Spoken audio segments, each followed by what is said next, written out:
Bonjour à tous et bienvenue sur Nyon Région Télévision pour un nouveau débat. On va parler football au cours de ces prochaines minutes. Les championnats de Super League et de Challenge League vont reprendre ce week-end après la trêve hivernale.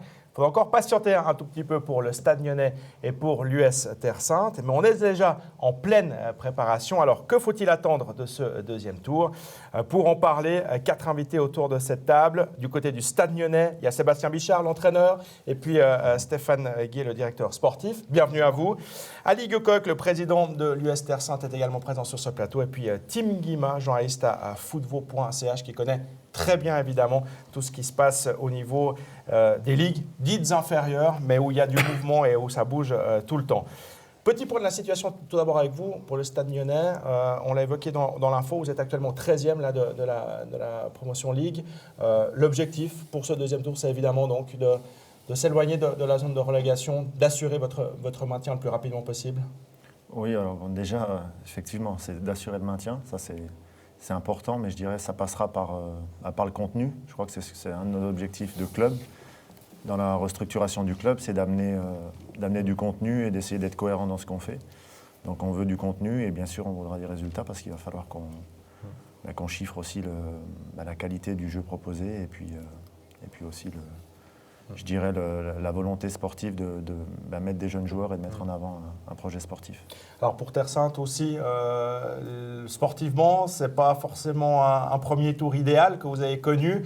Il va falloir aussi s'éloigner de la zone dangereuse. Vous êtes 12e sur 14 actuellement de Première Ligue. Objectif avant tout maintien?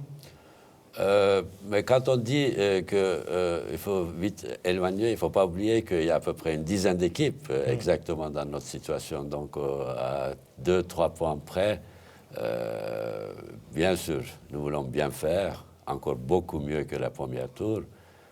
Mais la question se pose également à une grande quantité de nos adversaires. Donc on est en réflexion collective un petit peu dans notre groupe de Première Ligue classique. Alors on va évoquer le mercato hivernal. On entend et on lit dans les journaux les noms des grands clubs, mais il y a aussi un mercato hivernal évidemment pour des clubs comme le Stade Lyonnais. Stéphane Guy, ça a beaucoup bougé chez vous cet hiver.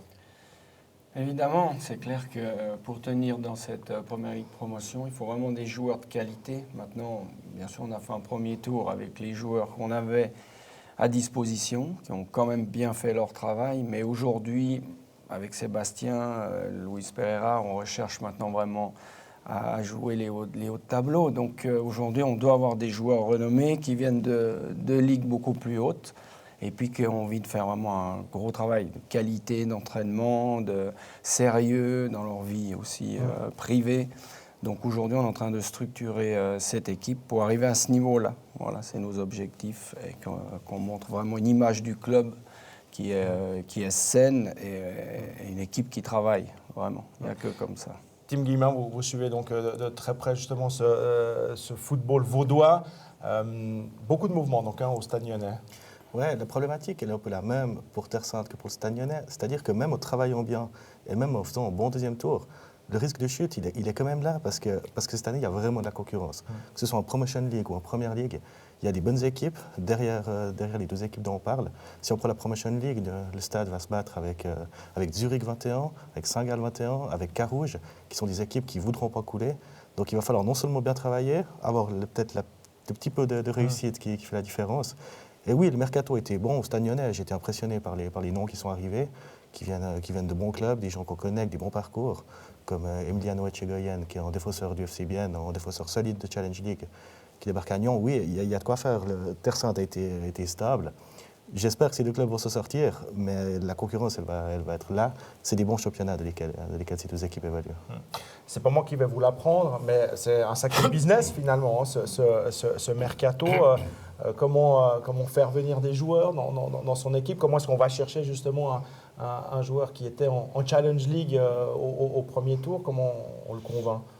Il y a des joueurs qui sont intéressés de jouer dans des clubs comme Nyon parce qu'il y a aussi un projet.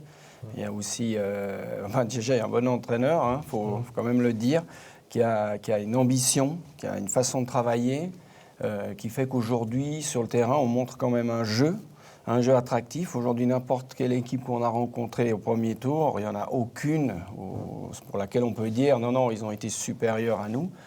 Maintenant, vous parliez de Saint-Gall, Zurich, mais bon, des budgets comme Königs, Rapperswil, c'est des équipes qui ont beaucoup d'argent pour attirer ces joueurs. Mais à Nyon, il y a aussi les infrastructures, l'UEFA en face. Et c'est clair qu'on propose quand même quelque chose de bien et on reste toujours dans des choses raisonnables au niveau budget. Parce que non plus, il ne faut pas aller dans des budgets qui ne tiennent plus la route. Mais c'est clair que ces joueurs-là sont intéressés parce qu'il y a un entraîneur aussi qui apporte un jeu attractif. Ça, c'est la difficulté, Tim, justement, c'est le budget. Hein. On voit qu'il y a certaines équipes qui se donnent d'énormes moyens. Ce que dit Stéphane est très juste sur le pouvoir d'attraction du Stade Lyonnais. On a vu des jeunes joueurs cet hiver encore qui ont choisi de rejoindre Nyon plutôt que d'aller dans des clubs de première ligue plus fortunés. On a des joueurs qui viennent de séries inférieures comme Gentian Mundiaku ou Gabriel Queno qui ont choisi Colovray parce qu'ils savent que le travail qui est fait là est de qualité. Et c'est aussi pour ça qu'il ne faut pas couler cette année. Parce que Nyon est aussi attractif parce qu'il joue de cette 3e division qui est peu médiatique mais qui est très compétitive. Et ça, les jeunes joueurs le savent. Si Nyon venait à couler en première ligue, là, il y aurait un problème parce qu'ils n'auraient pas forcément un budget plus gros qu'Yverdon, qu'Azzurri, des grosses équipes de cette catégorie-là. Donc Nyon doit absolument rester. Moi, je suis assez confiant parce que le travail qui a été fait, comme dit Stéphane, le travail qui est fait au quotidien par Sébastien Bichard, il est plus que bon, évidemment. Du côté de Terre Sainte, à Ligue Coq, donc on a dit stabilité au niveau du mercato, hein, pas beaucoup de mouvements en termes de joueurs. Comment est-ce que vous vous projetez un peu plus loin pour la saison à venir, par exemple, partant du principe qu'évidemment, vous allez rester en première ligue? Les ligues amateurs, c'est une autre logique. Je veux bien parler un petit peu des positions financières et autres. La qualité des joueurs, je peux même dire que, bon, je suis parti pris, hein, je suis un petit peu difficile à être objectif. Nous avons de très bons joueurs. Nous avons des joueurs qui sont capables d'évoluer dans des groupes, dans des catégories beaucoup plus importantes. Mais leur choix d'amateurisme, le choix de vie, le choix de façon de faire, c'est la réflexion d'amateurisme. Si on réfléchit, qu'est-ce qu'on veut faire? Nous voulons continuer d'être le club formateur. Nous avons une première ligue, deuxième ligue. J'espère l'année prochaine, nous allons avoir troisième ligue. Nous avons 32 équipes de juniors. Nous avons 2 équipes en inter.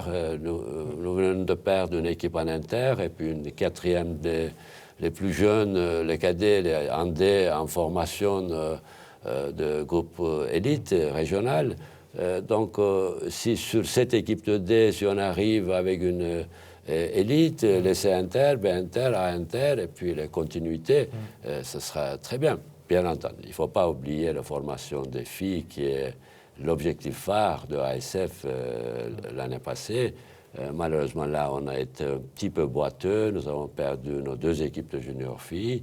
Mais il y a une importante volonté de recréer, dans le meilleur délai, si possible, déjà l'année prochaine, le B à 9, entre Genève et Lausanne qui évolue, les jeunes filles. Et puis, voilà. Mais la logique financière est différente. Il faut bien mettre les choses au point. Bien entendu, dans les ligues supérieures, déjà à partir de promotion de ligue, c'est important. Mais nous, on joue dans l'autre sens. Nous, on a nos moyens financiers. Et puis, de toute façon, comme c'est un marché tellement petit, tout le monde le sait. Personne, aucun joueur nous approche en sachant que nous avons des limites modestes. Et puis Alors, vous avez évoqué la formation. Sébastien Bichard, vous avez aussi évoqué des jeunes qui intègrent petit à petit l'équipe. C'est évidemment un des éléments essentiels de la pyramide, la formation, réussir à amener les jeunes petit à petit jusqu'au football, amateur ou semi-professionnel. Ça, c'est mon objectif premier, parce que je suis un formateur. Donc, si aujourd'hui je pense être à la tête du Stade Lyonnais, c'est aussi pour ça. On a 22 ans de moyenne d'âge. Je rejoins complètement ce que dit Ali, c'est qu'aujourd'hui, on est un petit peu entre 2 eaux. On est entre le monde amateur et le monde professionnel. Donc ça a été voulu par cette ligue. Donc on a aujourd'hui des concurrents qui ont des joueurs d'expérience, qui finissent leur carrière. Nous, on a des jeunes joueurs. Et aujourd'hui, c'est soit ils vont retourner vers le football amateur et faire une vie tout tout à fait honorable. Soit ils terminent leur cursus de formation chez nous pour espérer peut-être certains aller plus haut. Mais aussi, s'ils sont là, c'est qu'il y a des raisons. C'est qu'ils ne sont pas passés. Arriver à 21, 22 ans et pas être dans un club professionnel, il y a des raisons. Je dirais pour nous, c'est Lausanne Sport dans la région qui est le plus grand club, et le FC Sion. Servette FC dans la même ligue, donc c'est encore différent. Et je dirais que pour le Stade Lyonnais en lui-même, mais ce n'est pas que le Stade Lyonnais, c'est la région. Moi, ça fait 5 ans que je travaille pour le Team Vaud, que ce soit dans la région, que ce soit à Lausanne. Il y a beaucoup de choses à mettre en place et d'essayer de travailler ensemble, mais surtout pour le jeune. Alors aujourd'hui, on serait ravis de voir un jeune de l'académie du Stade Lyonnais qui soit là dans 10 ans. C'est les rêves de beaucoup de gens. Je pense que ce n'est pas la réalité. Aujourd'hui, le foot a beaucoup évolué. Et il y a des pyramides, il y a une formation. Quand je dis des pyramides, il y a une formation, il y a un cursus, beaucoup d'exigences. Et nous, ce qu'il faut en tout cas, c'est qu'on puisse accueillir ces jeunes, leur proposer, dans le cadre qu'on a, de progresser en tant que garçon, en tant qu'individu. Et puis, bien sûr, avec leur passion, les faire évoluer. Tim Guillemin, la Côte, c'est un vivier de jeunes. Il y a des possibilités pour eux, effectivement, de gravir les échelons. Après, il y a des équipes à tous les niveaux. C'est un potentiel qu'il faut vraiment exploiter. Oui, bien sûr. Il y a des joueurs de la Côte qui jouent au plus haut niveau. Un joueur qui est passé par Terre Sainte, qu'Ali connaît bien, Elias Sessolo, que le Stade Lyonnais connaît aussi, qui est maintenant joueur de Lausanne Sport. Bien sûr, la Côte, c'est une vraie terre de football, coincée entre Lausanne et Genève. Mais oui, il y a du bon football et il y a des bons formateurs et des gens de très grande qualité dans cette région, évidemment. À terme, si on se projette 2, 3, 5 ans plus loin, avec un Lausanne Sport qui sera peut-être en Super League, on le leur souhaite, Servette qui devrait aussi logiquement remonter, en tout cas Challenge League, également en Super League, il y a la place pour des équipes sur la côte, pour aller justement en Challenge League peut-être, pour que Terre Sainte puisse aussi gravir peut-être un échelon. Il y a vraiment le potentiel pour ça dans la région. Bien sûr qu'il y a le potentiel. Maintenant, je pense, c'est un peu le rêve de tout le monde, c'est qu'un jour, cette région travaille vraiment ensemble. Tous ces clubs, je pense que si un jour, on a tous compris ça, parce qu'on parle toujours du passé, de Nyon, la mauvaise image de ci, de ça. Aujourd'hui, si tout le monde se met autour d'une table et que tous ces clubs, on va y arriver. Ça, c'est mon objectif, en tout cas, c'est sûr. Et puis, si tout le monde se met autour de la table, on peut être le plus grand club, enfin, à la région formatrice de Suisse, parce qu'on parle de Lancy, on parle de Lausanne, de Sion, etc. Aujourd'hui, tous ces clubs, Genolier, Terre Sainte, Gland, Cran, Gingin, il y a énormément de juniors. Et tous ces enfants-là doivent être maintenant encadrés et on doit travailler ensemble. Et voilà, nous, bien sûr, si on peut monter un jour en Challenge League, ça sera le but des dirigeants. Si Terre Sainte peut évoluer en Première Ligue Promotion, encore mieux. Et c'est sûr qu'on doit fortifier cette région. Les résultats le montrent. Dans les ligues inférieures, la région n'est pas bon, c'est sûr. Nous, on est très contents si on a des joueurs qui peuvent aller aider Terre Sainte. Mais je crois qu'il faut travailler ensemble. Et tous les gens disent aujourd'hui que la Première Ligue Promotion ne sert à rien. Alors que c'est faux. C'est faux. Il y a un fossé énorme entre la Première Ligue et la Challenge League. Et aujourd'hui, sur des matchs de Coupe Suisse, ça va. Mais sur un championnat, ces joueurs ne peuvent pas tenir. Ils ne peuvent pas faire 5 entraînements par semaine en Première Ligue classique. Donc, c'est clair. Nous, on peut proposer ça, mais on va y arriver. Tim Guillemin, la volonté de Stéphane Gué de pouvoir collaborer avec tous les clubs de la Côte, c'est un souhait, mais est-ce que c'est pratiquement réalisable? Alors, au niveau junior, évidemment, oui, ça j'y crois. Au niveau des actifs, c'est plus compliqué. Et moi, je pense que c'est même pas forcément souhaitable. Il faut garder cette concurrence. Alors, je sais pas si c'est bien le but du propos, mais pour moi, il faut une concurrence. Il faut que Terre Sainte, la première équipe, son concurrent du Stade Lyonnais, vise le plus haut possible. Je suis pas favorable à un grand rapprochement. Des collaborations intelligentes pour les juniors, pour la formation, oui. Junior, oui, voilà. Je parle junior. Voilà, bien sûr qu'après, chacun a sa première équipe et doit avoir sa compétition. Et personne ne se fait de cadeau. Mais au niveau junior, je parle. Mais après, c'est pas forcément facile. De l'idéal, d'accord, mais c'est pas forcément facile de trouver sa place au milieu du Team Vaud par rapport à ça. Parce que Team Vaud fait aussi un gros boulot depuis des années. Sébastien Bichard le sait bien. Et c'est pas forcément évident de sortir une région en particulier de ce Team Vaud. Donc, moi, je suis un fervent défenseur de Team Vaud, de cette formation globalisée pour amener les meilleurs joueurs du canton dans l'élite. Que la région travaille un petit peu en marge, oui, mais c'est pas forcément évident, je pense. eh ben, il y a encore du boulot pour tous ces jeunes, pour tous ces formateurs, pour toutes ces équipes de Ligues inférieures. Merci beaucoup, messieurs, d'avoir participé à cette émission et on suivra évidemment ce printemps avec beaucoup d'intérêt les deuxièmes tours du Stade Lyonnais et de l'US Tersan, mais également des autres équipes présentes sur la côte. C'est la fin de cette émission. Notre site nrtv.ch, notre page Facebook sont là pour que vous puissiez revoir toutes nos différentes émissions. Merci de votre fidélité et à très bientôt.